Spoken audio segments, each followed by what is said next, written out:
এই মুহূৰ্তত জনাই আছো পশ্চিম কাৰ্বি আংলং জিলাৰ বিশেষ খবৰ। আমাৰ দৰ্শকসকলক জনাব বিচাৰিছো যে পশ্চিম কাৰ্বি আংলং জিলাৰ আকাশৰ পৰা খহি পৰিছে এবিধ বিশেষ যন্ত্ৰ। কিছুদিন পূৰ্বে অনুৰূপ ঘটনা সংঘটিত হৈছিল হোজাই জিলাতো। পিছে এইবাৰ খেৰানি থানাৰ অন্তৰ্গত জেংক্ৰ গাঁৱত আকাশৰ পৰা বগা ৰঙৰ যন্ত্ৰটোক লৈ ৰাইজৰ মাজত লাগিছে ব্যাপক কৌতূহল। বেলুনৰ সৈতে যন্ত্ৰটো আকাশৰ পৰা খহি পৰিছিল বুলি ব্যক্ত কৰিছে অঞ্চলটোৰ লোকসকলে।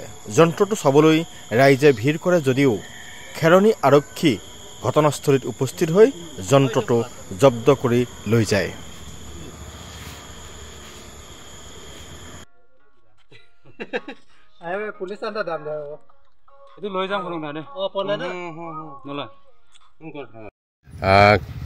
কি বস্তু আছিলে? কেইটামান বজাত কি বস্তু পৰিছিলে? আমিতো গম নাপাওঁ নহয় ছাৰ, কি বস্তু হয় এইটো। কি আছিলে, কেনেকুৱা ধৰণৰ পাইছে?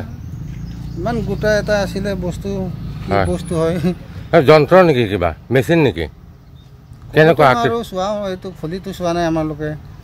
লগত কিবা আছিল নেকি? কেনেকৈ আহি পৰিছে? বেলুন আছিলে? বেলুন আছিলে লগত। বেলুন ভাপকৈ পৰিছে, সেইখিনিত পৰিছিলে। বেলুনটো ফাটি গৈছে? ফাটা আছিলে। বেলুন ফাটা আছিলে, তাৰপিছত বস্তু এটা আছিল বেলুনৰ লগত, পেৰাচুট লগত মেৰুৱাত। পেৰাচুটৰ লগত মেৰুৱা আছিলে। বস্তুটো কি একো ধৰিব পৰা নাই? কিমানমান ডাঙৰ হ'ব? নাই, ইমানমান সৰু আছিলে। সৰু আছিলে। সৰু আছিলে। গাঁওখনৰ নাম কি আপোনালোকৰ? এইটো এনে মাটিখলা জেংক্ৰ। মাটিখলা জেংক্ৰ গাঁও। আপোনাৰ নাম কি হয়?